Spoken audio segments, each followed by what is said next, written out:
Hello everyone. At the time of intense debate over the US presidency, I thought I'd take a look at The Guardian and why they think Hillary is the best candidate. Let's dive right in. Oh, one of us, okay. Just one again. Oh great. I say dive right in and they start with an outtake. Okay, sorry, I have like hair stuck in my necklace. 2 seconds in, you're already talking about hair and jewelry. I have a feeling that goes against the point you're going to make in this video. Air conditioner. Air conditioner, we can turn it off. Because if we open the door, there'll be birds. Get to the point. I mean, I can have a perfectly fine life not being president. I'm going to fight for all the people like my mother. Dead people? Maybe you should focus on the living. Okay, I know what she means. But am I supposed to know what kind of people her mother was? Because I don't. So that doesn't tell me what she's fighting for at all. And I think about her a lot. I miss her a lot. I wish she were here with me.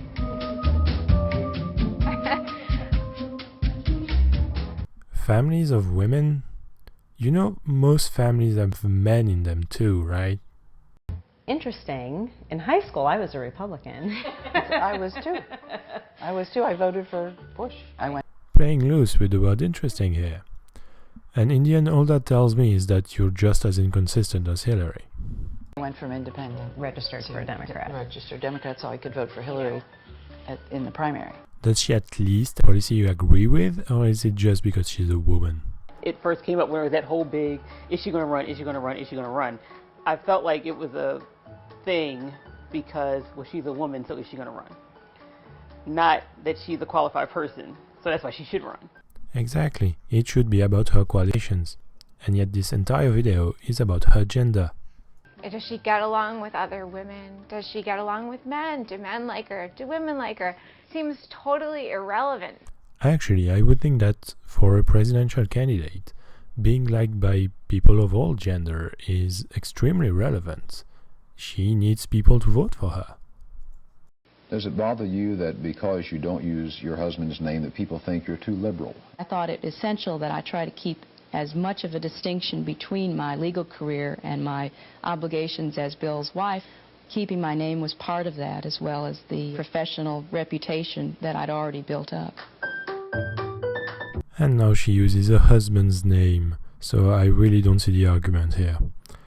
Also, stop using decades-old footage to make your arguments. It loses all credibility. Well, this is the daily topic in our home right now. The daily topic of the news and the media. It's uneven. I think it's unfair. How exactly? Would you like to explain, give an example, anything? Women are held to a certain standard. You know, we end up talking about, did she smile enough? Right, did she smile? Which is, no one would ever want to know, did a male candidate smile enough? Okay, I've been told countless times that I should smile more.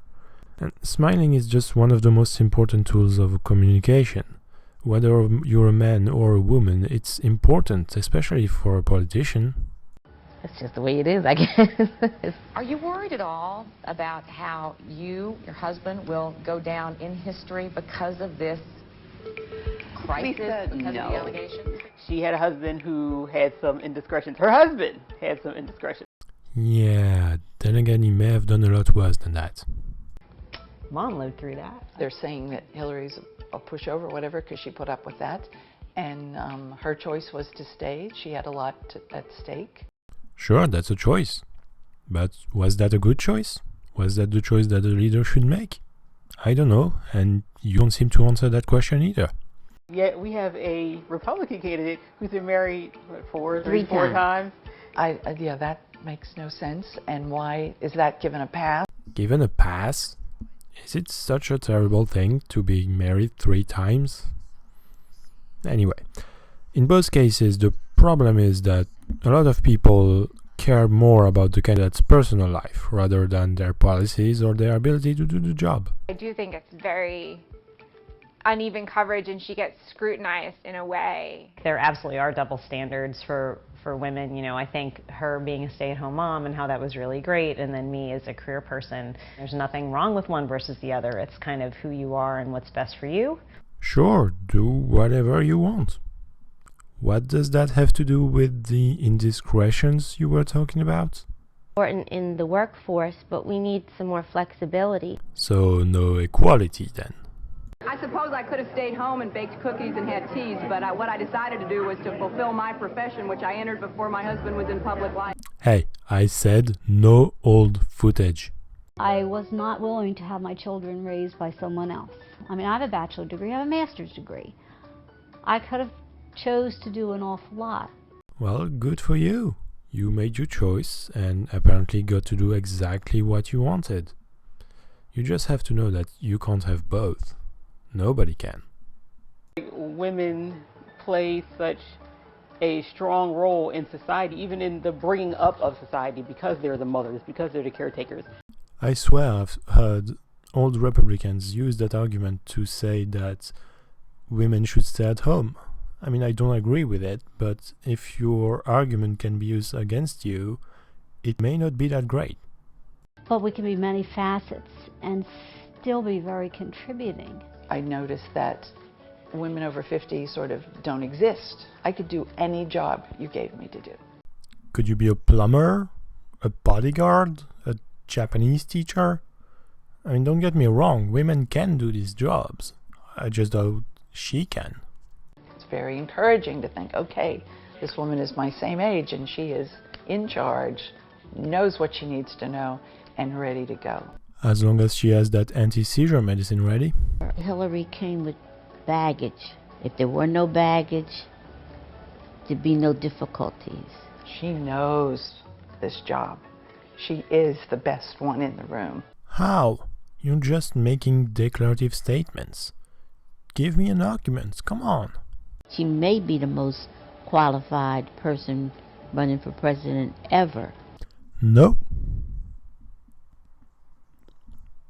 And they're not presenting any arguments, why should I? It's never good enough for some reason, and I don't know how we change that. Well, I guess having a woman president will help change that. Still no explanations. What's not good enough? What do we need to change? Our children are watching, and the president we elect is going to be their president too. Thank you, Captain Obvious, for the most meaningless statement ever. I guess I hope that my kids get to grow up in a world where everybody is, treated with respect and fairly and gets an equal shot. That's called Canada. Maybe not. Seeing how the world is for black males right now, the things that I want for my son is kind of greater than what I wanted for myself. Yes, voting for Hillary will solve racism. Maybe someday you could even hope to have a black president. Oh wait, what's your point again? To see paid maternity leave, big time.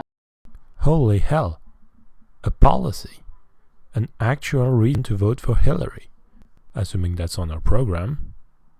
Wow, it's unexpected at this point. My greatest hope is that Hillary wins. I also hope I get a job. Okay, well, good luck with that. That's it for today. Thank you for watching the video. If you enjoyed it, please like, share and subscribe. You can follow me on Twitter @GreenEyeDude. Have a nice day. See you next time.